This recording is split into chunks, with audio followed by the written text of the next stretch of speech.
Hola amigos, bienvenidos a otra jornada más o menos solitaria, pero en fin, de día domingo con algún escritor, creador, normalmente literato, a veces ha sido un músico, en otras oportunidades un historiador.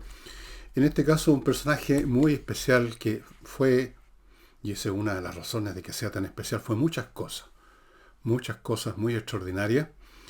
Y su apellido es un apellido que está asociado a muchas personas famosas, Barton. Ustedes seguramente, seguro ubican al actor ya fallecido británico Richard Barton.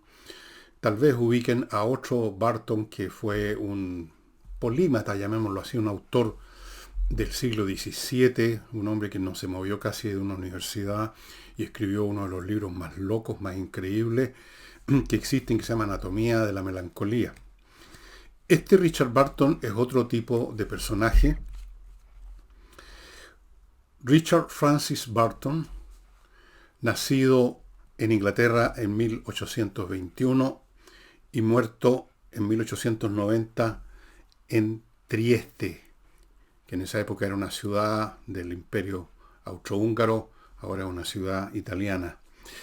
Este hombre fue explorador en una época en que había lugares por explorar en este planeta, lugares en que no había entrado nadie o no había entrado alguien de Europa.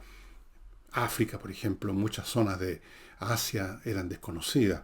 Explorador, escritor, eh, oficial de ejército, orientalista, lingüista. Y a propósito de lingüista, este hombre hablaba 29 lenguas distintas. Cuando uno piensa en eso, a uno que habla o conoce alguna, esto es simplemente el acabose. Fue un hombre extraordinario en todos los sentidos, dotado de una mente fabulosamente inteligente y amplia, que le permitió, en cada uno de estos temas que le he mencionado, llevar a cabo distintas actividades. Allí donde llegaba su curiosidad, ahí se metía a fondo. Fíjense que este es uno de los primeros europeos, no fue el primero, pero debe haber sido el tercero, que dejó además, el primero que dejó un preciso detalle del viaje, de cómo fue el primer europeo que hizo eso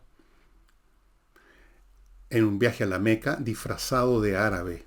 Y lo pudo hacer porque hablaba perfectamente el árabe y varias variantes y dialectos árabes. Y su contextura era un hombre más bien moreno. Eh, si ustedes ven fotos, hay fotos en internet de él, se van a poder dar cuenta que vistiéndose y hablando y conociendo la cultura, los modales y todo, porque era un etnógrafo al mismo tiempo. Allí donde iba estudiaba minuciosamente las costumbres en todo orden de cosas, le interesaban mucho las costumbres sexuales, era un hombre que siempre estuvo muy interesado en eso y ya vamos a llegar a algunos de los libros que tienen que ver con eso. Vamos a partir con un poquito más de detalle de este hombre, que antes de entrar a los detalles, digamos que fue hijo de un, de un oficial irlandés del ejército británico y de una madre que tenía cierta posición, era heredera de una propiedad, o sea, nació en una familia acomodada y en su infancia, y aquí ya está mostrando en su vida, esa familia con ese padre militar, viajaron mucho, Italia, Francia, cuando él era niño, 1, 2, 3, 4 años. Y fíjense ustedes que durante esos viajes los padres le pusieron tutores para educarlo y por su cuenta, porque tenía este talento, por no decir genio lingüístico, de cabro chico aprendió francés, italiano, napolitano, que es uno de los muchos dialectos que se hablaban y quizás se hablan todavía en Italia. Cualquier región de Italia tiene su manera de hablar, que a veces no se parecen nada al italiano. Napolitano, latín y otros dialectos más. impresionante la capacidad que tenía para los idiomas. En el año 1800, bueno, estuvo en un colegio, etcétera, pero yo me voy a soltar esos detalles que si ustedes están interesados pueden verlo o en Wikipedia o en los libros de biografía de él, porque el personaje realmente es súper interesante. Más de alguno de ustedes va a querer saber más detalles de este personaje, que yo diría es como el último gran explorador del siglo XIX, que fue un siglo en que terminan las exploraciones del mundo europeo en África, en lugares donde no había entrado nunca un hombre blanco o habían entrado muy poco y no habían dejado registros de nada. Este hombre a donde iba dejaba un registro minucioso, repito, de la geografía, de la economía, de las costumbres, del idioma, de todo. Un etnógrafo que se llama, un estudiante, un estudioso de las culturas, de las costumbres de la gente. En 1840 entró al Trinity College y no duró mucho, lo expulsaron. No tuvo buena relación con nadie, ni con sus compañeros, ni con los profesores, ni con el decanato, ni con nadie, porque era en primer lugar un hombre que no soportaba tonteras. Cuando lo trataron de matonear, que era una costumbre, yo no sé si existe todavía, quizás no, en las universidades, en los colleges ingleses, el matonaje contra los cabros chicos, y a veces también abusaban sexualmente. Él no permitía ninguna lesera, incluso desafió a duelo a uno, tranquilamente, porque ya había aprendido esgrima. Así, increíble. Y se antagonizó con los profesores porque en el caso de los idiomas, por ejemplo, hablaba mejor que los profesores. En esa época en los colleges, en las universidades británicas, en los lugares de enseñanza superior, el latín se enseñaba, era una parte del currículum normalmente, y Barton, siendo un niño, un jovencito, hablaba mucho mejor latín que el profesor de latín. Hablaba un latín clásico romano, los profesores no. Entonces se ganó muchos enemigos, de manera tal que una vez cuando él rompió con una cierta regla disciplinaria, que para los demás alumnos significaba un castigo menor, a él lo expulsaron. Le cayó ahí la teja, porque había juntado, y se especializó toda la vida en juntar muchos enemigos, y en gran parte se juntó muchos enemigos por lo que, no solo por su carácter, sino que por esto, por su tremenda superioridad intelectual. Eso genera siempre una odiosidad terrible.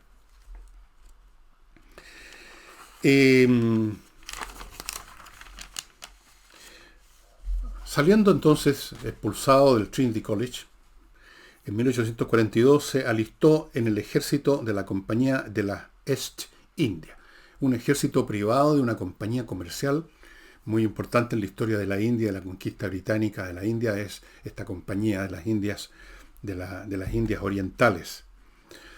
Y tenían su ejército propio, se alistó. ¿Qué hizo cuando llegó a la India? Se puso a aprender idiomas, se puso a aprender de la cultura. Mientras sus compañeros de este ejército privado, el tipo de oficiales que ustedes incluso ven en algunas antiguas películas que transcurren con los británicos en la India, se dedicaban a estar todo el día luchando contra el calor pesado, húmedo, en el casino, bebiendo, jugando. Este hombre se iba a aprender idiomas, a aprender de la cultura de la India con brahmanes, con gente de alto nivel de la India. Y ahí aprendió, increíble este hombre, en el tiempo que estuvo ahí, aprendió indostaní, gujarati, todos estos son variantes del gujarati, punjabi, sindh, saraiki y persa, a la pasadita, que no es un idioma de la India, es el persa. Aprendió mucho de la cultura india. Era tal su interés por los idiomas, por el lenguaje, que se rodeó de monos amaestrados y trató de aprender su lenguaje. Y aprendió. Algo así como llegó a anotar, porque anotaba todo minuciosamente, como 60 vocablos, fonemas de los monos y sus correspondientes significados. Ustedes ven que esta es una persona realmente extraordinaria en su talento para aprender idioma, en su curiosidad intelectual. que no tenía límites. En el campo religioso, por ejemplo, él nunca fue creyente. Se declaró en algún momento mucho más adelante ateo, que no creía en nada, pero experimentó con todas las religiones que se le pusieron por delante, aprendió de ellas, aprendió sus dogmas, aprendió sus doctrinas. Por un tiempo se hizo musulmán, probablemente sin creer en absoluto en Alá, pero se hizo musulmán. Le interesaba por las costumbres, los modales, se iba empapando de cuánta cultura, de cuánto idioma se encontraba este Richard Burton. Esto que les he contado hasta ahora ya sería suficiente para destacar a Burton como un hombre realmente excepcional, pero hay mucho más todavía que les voy a contar apenas me haga cargo, luego de que me haga cargo de mi primer bloque comercial de estos productos y servicios que nos apoyan aún los días domingos, en que tenemos muchas menos visitas. Parto con Oxinova, este polvito verdaderamente mágico, que mezclado con un poco de agua, con 1 litro, pongamos una cacerola con agua, y por una media hora o algo así, se convierte en una colonia de bacterias aeróbicas que destruyen las bacterias anaeróbicas, que son el polo opuesto, que son las que producen la descomposición orgánica y por lo tanto los malos olores. Los malos olores brotan de la descomposición. Y la descomposición no se produce sola, la producen las bacterias anaeróbicas. Así que allí donde llegan las buenas, las nuestras, las aeróbicas, destruyen a las anaeróbicas y por lo tanto se acaban los olores. Tengo montones de feedback de gente, de empresas, ojo, las empresas, por ejemplo, restaurantes donde se junta mucho material orgánico, obviamente, por las cocinas, etc. Y ha sido milagroso cómo han combatido los malos olores. Estimados amigos, esto tiene montones de aplicaciones, es cuestión de imaginar. Por ejemplo, si usted tiene un jardín donde hay pájaros que defecan, o tiene mascotas que hacen lo mismo, usted no lo ve, pero hay muchísima materia orgánica, aunque usted barra todos los días, y hay de repente malos olores. Usted vaporiza esto y listo. No, es muy impresionante. Oxinova solo se adquiere en el sitio de ellos que ustedes están viendo a mi derecha.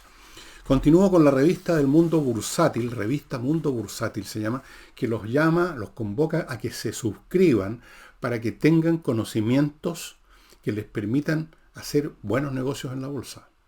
O como mínimo no hacer malos negocios, que eso ya es muy importante. Mundo Bursátil no solamente está operada por gente en esa revista que conoce el mundo de la bolsa, que están conocen al dedillo lo que está pasando en la bolsa, sino que además trabajan en colaboración con una corredora de la bolsa muy prestigiada que ha ganado premios por eso. Así que en revista Mundo Bursátil usted va a encontrar buenos consejos para comprar lo que conviene y para no comprar lo que no conviene. Si usted quiere que le vaya bien en la bolsa, suscríbase a Mundo Bursátil. La dirección está a mi derecha, la dirección de ellos en internet. Y termino este bloque con Fractal Logistics, que es una empresa que tiene muchos años de experiencia, más de 20 años. Básicamente se dedican, en lo que corresponde a la logística de una empresa, al almacenaje y bodegaje. Desconsolidan los contenedores, los almacenan y lo hacen todo a su medida. Las necesidades de su empresa lo están haciendo hace mucho tiempo y lo hacen muy bien. Han operado y operan con empresas internacionales, por algo será. Fractal Logistics. Vaya poniéndose en contacto con ellos y que ese aspecto de su empresa esté bien llevado, bien gestionado. Bueno, ya tenemos una idea de la mente de este hombre, una mente extraordinaria. Pero era además, no era una mente extraordinaria de escritorio. Iba, salía, viajaba. Y como ven ustedes, se reclutó en este ejército de la Compañía de las Indias y quería incluso entrar en combate, en algunas oportunidades lo hizo, y era bastante tremendo para combatir, pero quería conocer más, de manera tal que hizo un viaje, esperen, lo tengo anotado por aquí.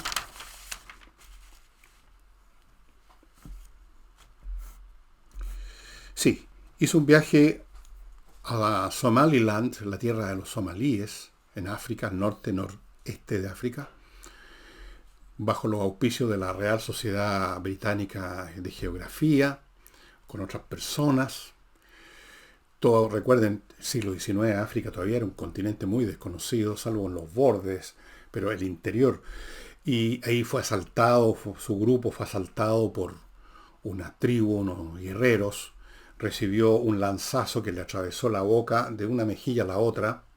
Y si ustedes ven fotos que hay en internet de este hombre de Barton, van a darse cuenta de la cicatriz que le quedó, combatió, etcétera.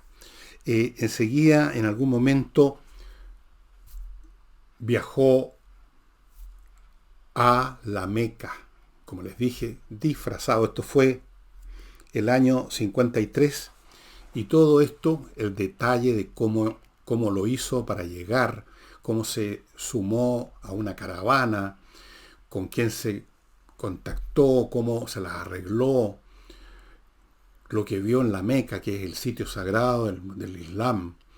Si lo hubieran descubierto, lo hacen pedazo inmediatamente. Todo eso lo cuenta en un libro que se llama La peregrinación a la Meca. Completo, los detalles de las costumbres, cómo funcionaban esas caravanas, cómo eran los lugares en que se alojaban, en las paradas del camino, todo. En otro momento,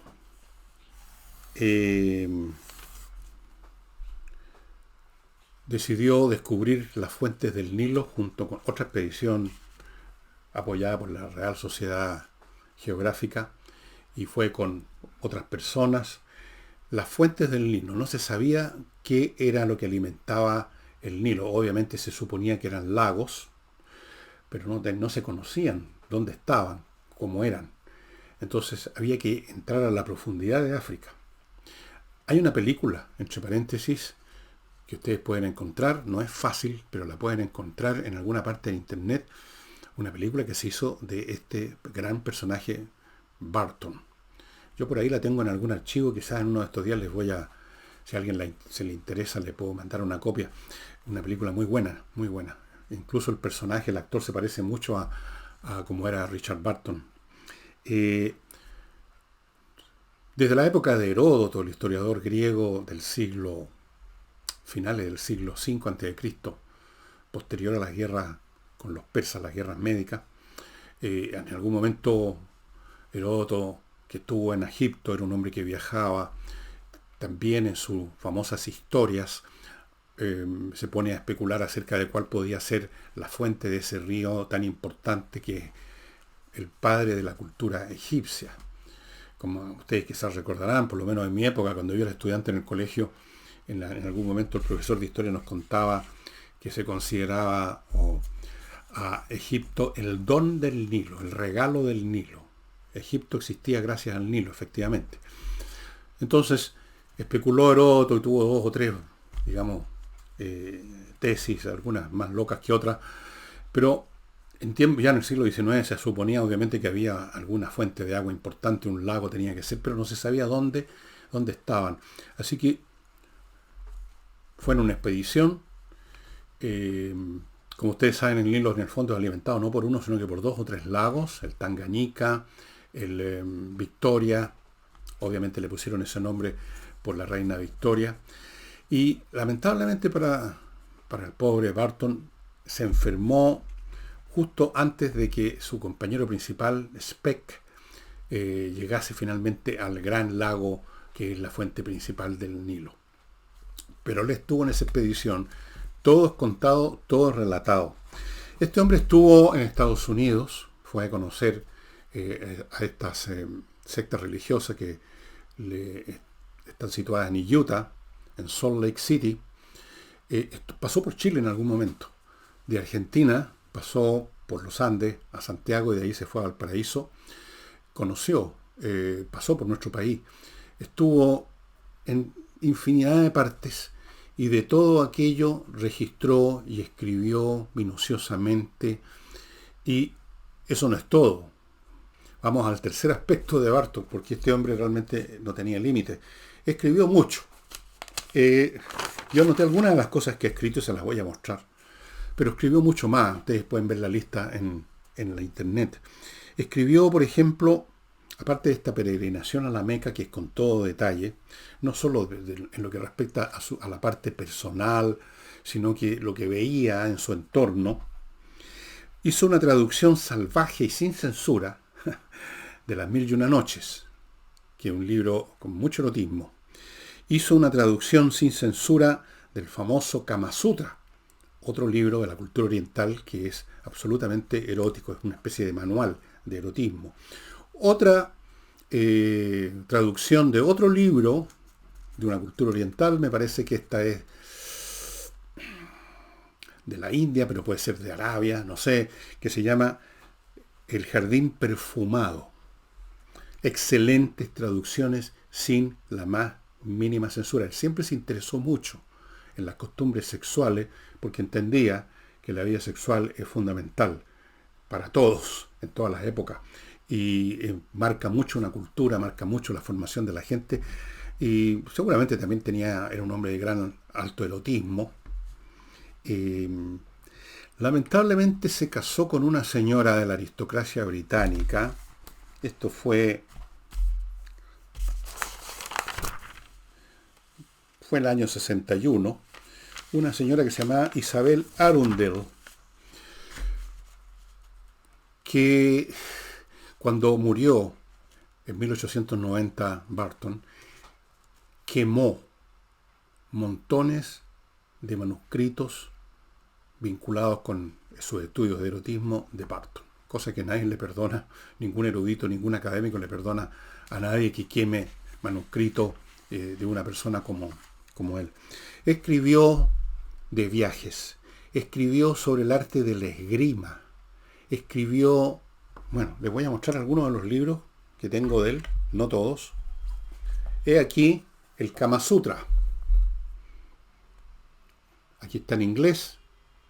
Esta es un texto de la India. El Kama Sutra viene de la India. Aquí no hay nada de censura, amigos. Esto es la cosa real. Este otro, el Jardín Perfumado, una obra maestra que dicen aquí del erotismo, de las delicias del erotismo. Esto es de un origen árabe, el Jardín Perfumado, sin censura. Escribió un libro sobre la esgrima y el arte, el libro de la espada se llama. Historia de la espada, la historia de la espada, decía Barton, es la historia de la humanidad. O algún otro. Es increíble. Después aquí tenemos precisamente, son 2 volúmenes. Narrativa personal de una peregrinación a Al-Madinah y la Meca. 2 volúmenes. Y podría seguir mostrándoles otros libros de Barton. Yo les digo, estimados amigos, que si acaso se interesan en los libros eróticos, que lo más probable es que se interesen más en esos que en otros, bueno, los van a encontrar en Amazon. En Amazon están muchos de los libros de... Incluso hay una colección que se llama Delphi, que alguna vez le he mencionado acá. Pero ya les voy a contar esa colección después de recordarles algunos de mis sponsors, como esto de las conversas numéricas, este ingeniero de la Universidad de Chile que hace clases de matemática con una metodología tal que hasta los alumnos más porros en matemáticas, los que más detestan, odian y le tienen horror a las matemáticas, se convierten en simpatizantes, les empieza a gustar porque descubren lo que realmente es la matemática, no un catálogo de fórmulas como todavía imagino que se enseña en el colegio, no sé cómo lo enseñan ahora, en mi época era así, a mí tampoco me gustaban esas matemáticas. Hay que descubrirlas de otra forma. Y este profesor hace que las descubran de otra forma y el niño que odiaba las matemáticas se convierte en un, no sé si amante, pero un hombre gustoso con las matemáticas, y si ya le gustaban las matemáticas, aún más. Esto también sirve para adultos mayores, para mantenerse la mente fresca. La matemática es un muy buen ejercicio. Pónganse en contacto ya y apúrense si están interesados porque los cursos se llenan muy rápido. Eso es lo que ha sucedido siempre. Continúo con mi Climo, que ya saben, instala la mejor climatización buena, los aparatos para el calor, o sea, para refrescarlo usted cuando hace mucho calor, para ponerlo calentito cuando hace frío, filtran el aire, están conectados a internet, funcionan con electricidad, no producen ruido, son fantásticos. Y mi Climo le ofrece una instalación con 5 años de garantía, cosa que no hace nadie más. Y termino, amigos, con González y compañía, un buffet de abogados penalistas que se encargan de temas contemplados en el Código Penal. O sea, si usted ha sido acusado de haber asesinado a alguien, para ponerme en un extremo, eso es un tema del Código Penal y usted tiene que ponerse en manos no de cualquier abogado, sino que de penalista. Y estos penalistas son de lo mejor que hay en Chile, lo han probado en los casos importantes en que han participado exitosamente. González y compañía. Ustedes van a encontrar en Amazon y seguramente en otras librerías no solamente estas obras de las cuales yo recomiendo El Jardín Perfumado y el Kama Sutra para los que les gustan esas cosas y a quien no, pero también estos otros libros como El Arte de la Espada. Este hombre, no sé, tenía una mente realmente fantástica. Y para los que les interesan las costumbres, cómo funcionaba el mundo del Islam en el siglo XIX, he ahí la peregrinación a la Meca, que es un verdadero libro de aventura, porque el hombre nos va contando cómo lo hace para pasar colado, para convertirse en un árabe más, rodeado de gente que al menor error. Dice que una vez cometió un error. Parece que en esa época los viajeros hacían pipí en el desierto en cuclillas. Y él, como occidental, se levantó, qué sé yo, la túnica, qué sé yo, y de pie, y hay toda una historia respecto a eso, cómo se libró. Corría mucho peligro. Entonces es un libro de aventura al mismo tiempo de ser un libro de etnografía. Fue famoso a la mala. Fue detestado por sus compañeros en este ejército en las Indias orientales. Fue mirado con sospecha por el mundo académico, que siempre mira con sospecha, por supuesto, a los que vienen por otro lado, y resulta que tienen más genio, más intuición, más talento que ellos, y saben más que ellos, y descubren más cosas que ellos. Eso produce una odiosidad feroz. Entonces, toda la vida fue muy mal visto, no pudo hacer carrera en nada. Claro, como era un conocedor de finalmente 29 lenguas, y era un hombre valiente que exploraba y que llevaba a cabo estas anotaciones que luego las exponían en estas sociedades científicas. De todas maneras, aquí y allá a regañadientes lo financiaban para estos viajes de exploración. Pero no obtuvo prácticamente nada del mundo oficial ni académico. Le costó un mundo a su mujer, que era parte de la aristocracia británica, la Isabel Arundel, que en algún momento lo nombraran caballero. Le costó una enormidad de lobby que le dieran una pega como cónsul y lo mandaban a las partes más pencas. O sea, el departamento el Foreign Office de la corona en esa época, lo mandaba a las peores destinaciones.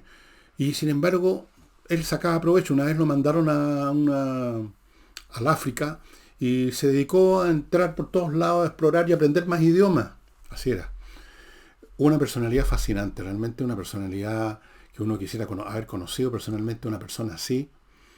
Ojalá hubiera más Richard Barton, tipos tan enormemente inteligentes, curioso, amplio. Él no tenía ningún prejuicio contra ningún grupo humano ni raza. Él iba a aprender. O sea, ya, esto es mucho más que tolerancia, porque tolerancia es como resistir algo que no nos gusta. Él no, él quería aprender y aprendía y escribía. Fue un tremendo personaje, muy poco conocido, o yo diría que ¿cuántos de ustedes sabían de la existencia de este personaje? ¿Uno? ¿Dos? Lo digo en serio. Y no No es plancha no haberlo conocido, yo tampoco lo conocí hasta hace unos pocos años. Por casualidad llegué a este Barton. Realmente un personaje fantástico, estimados amigos. Murió en 1900, a los 69 años, un ataque al corazón. Hay una fotografía incluso también en la internet de él tendido en cama, muerto ya su cuerpo. Hay fotografía a las niñas que vean este programa, a las señoras o señoritas, busquen esa foto porque el tipo era súper guapo en la onda, digamos, de guerrera. Un tipo muy encachado, muy como personaje de Hollywood, pero recio. Un tipo muy interesante, realmente interesante y absolutamente poco conocido por el mundo normal, lo cual es una de esas injusticias que tan a menudo se producen, ¿no? Si usted no es parte del mundo oficial en ninguna cosa, usted va a tener muchos problemas para que sea reconocido lo que usted hace, si es que se lo reconocen alguna vez. Hay que ser parte del sistema, o si no, usted está marginado y lo que haga, si es que se dignan reconocer que usted hizo algo, lo van a tratar de minimizar o destruir, o lo van a arrinconar, y eso fue exactamente lo que le pasó toda su vida a este personaje increíble, Richard Barton. ¿Dónde están ahora él y su señora? Bueno, la señora, después que murió Barton, quedó pegada emocionalmente con él, no se casó con nadie más, no se metió con nadie, se dedicó a escribir una biografía de su marido, lo veneró, y están juntos los dos en una tumba que tiene la forma de una tienda árabe, en un cementerio en Londres, y ahí están los dos. Ustedes también pueden ver esa foto, los dos ataúdes, el de Isabel y el de Richard Francis, uno al lado del otro. Se pueden ver, hay una escalera fija que uno sube y por una ventanita ahí están los dos féretros con estos personajes, con este tremendo personaje y su señora. Si los que están interesados no tanto en sus obras como en su biografía, que en sí misma es una novela, en Amazon hay como 2 o 3 biografías, yo las tengo todas, no se las voy a mostrar, no vale la pena. Véanla ustedes, una es de Price, un señor Price, hay uno de una historiadora, muy buena también, la biografía. Casi cualquiera que escriba la biografía de Barton va a escribir algo muy atractivo porque la vida de él es impresionante. Y voy a ver si encuentro esa película, que lo tengo en algún archivo en mi computador para el que esté interesado, quizás se la pueda enviar, no sé. Muy buena película. Y eso sería todo, estimados amigos. Nos estamos viendo el lunes. Chao.